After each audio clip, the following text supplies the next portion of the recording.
Hello everybody, welcome to this video, and this video is the first in our course, so welcome to the course. My name is Magnus Frampton, I'm your trainer for this module, which as you can see is starting in this rather bizarre distance learning format. Hey, why not?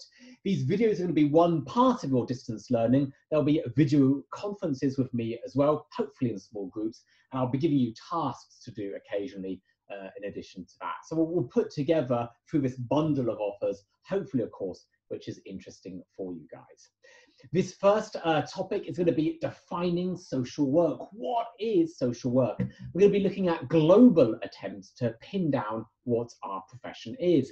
I should say a few words about the format of these videos. Please watch them together at the same time as your video partner, who may be obviously in your flat share, but that person may be somebody that you don't have with you physically, but rather somebody who's on your, I don't know, Skype or Zoom or whatever, or even on your phone. Hey, don't look at that on an old guy. My generation holds their phone like this. Isn't it weird how us old people do this? I know that you young people like to hold your phone like this. I'm trying to learn how to do it. It just feels strange each time. Where was I? So when I ask a question, I'll often ask questions. You have a chance to press pause. You can discuss the question with your partner. Typically, I'll ask you a question, something like define this, or think about that, or give benefits of that, or disadvantages of that. Make notes of your partner, think about it together. Then you can press play again together. Typically, I'll then say a few words about my question, answer it, so to say, and then a few minutes later, the next question will come up. Hey, we can try this questions procedure with my first question for you guys.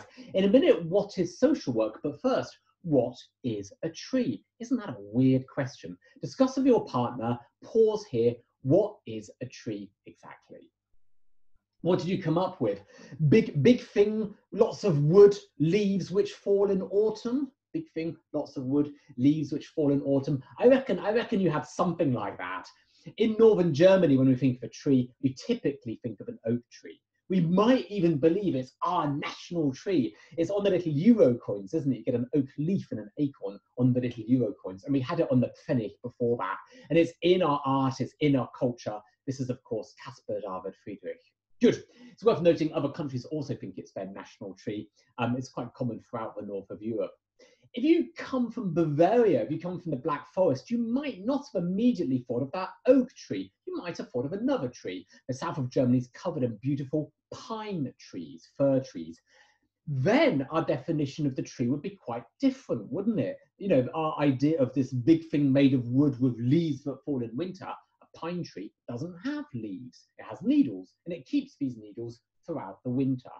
So thinking about trees make us aware of the fact that defining something is not always as easy as you might think. I'm recording this video in early April 2020. And of course, in many countries, East Asia, for example, Japan will be in the middle or maybe just at the end of its cherry blossom season. Again, another tree, which may be an archetypal tree in other cultures. So there you are. What's a tree? Difficult answer. There's lots of diversity in trees. And now I'm going to ask a similar question. What is our social work? What is the social work profession? And I think it's also a difficult question to answer. Why? I'm going to be thinking about this question. What is social work? We could argue this is difficult to define, a difficult question to answer. Why? Discuss with your partner, see if you can find some reasons why it's so tricky, why it's so difficult to define what social work is. I've got loads of points. I've got something like 6 points. See if you can guess some of them now with your partner. Press pause. And unpause here. A difficult question because a whole bunch of reasons. Social work is a relatively young profession. It tends to be quite easy to define professions that people have been doing for hundreds or thousands of years. Teaching, nursing, and so on. The old professions are easy to define. The younger ones are a lot harder to define. Social work fields of practice are numerous and diverse. If I was seeing you in the flesh today, you'd be a bunch of 30 students, and you might be interested in doing social work with disabled people. You might be interested in social work with older people. You might be interested in social work with children and families, and so on. You know, we have so many different clients. We do so many different things with so many different types of service user. Social work's aims are complex. A lot of my students would define social work as being something to do with helping, but it's a lot more complex than that. It's not only about helping. Sometimes social work has a controlling function as well. So not even our aims are as simple as, say, a doctor's aims or a school teacher's aims. Social work overlaps with other social professions, other social care professions. In Germany, for example, social work kind of includes social pedagogy. Isn't that fascinating? So it includes this social educational profession as well. Social work concepts which we use in our definition, they may not be translatable into other languages. So for example, if I say, oh, for me, social work, it's all about empowerment, you might be asking yourself, how do I say empowerment in German? Isn't that interesting? Social work training is always changing. The training that I did 2004 to 2007 might be slightly different from your social work training today.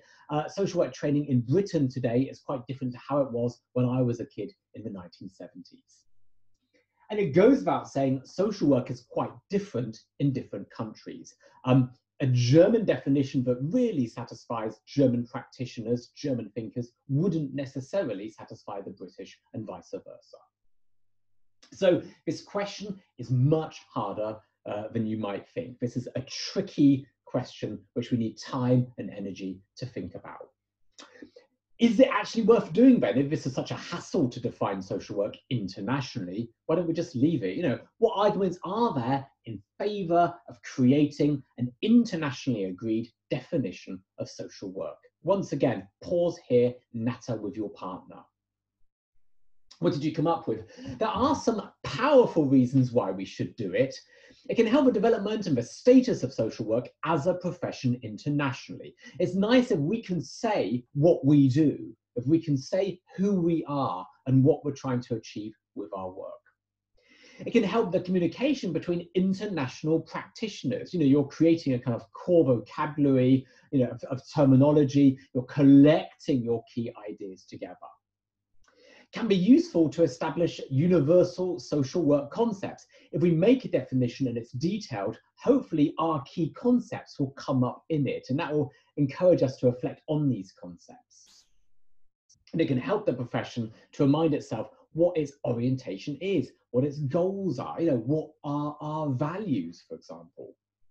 Here you are, a selection of answers. There's 4 ideas why I think this is a worthwhile task to do. I want to move on. I want you to try and produce your own definition ad hoc together with your partner. I'm going to give you in a moment these official definitions that we have.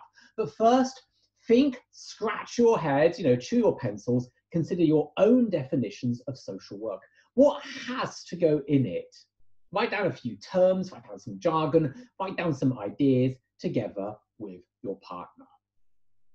Okay, good. I'm going to come to a close now. There's a part 2 video. Look out for it. Hope you've enjoyed this one. Thanks for your interest.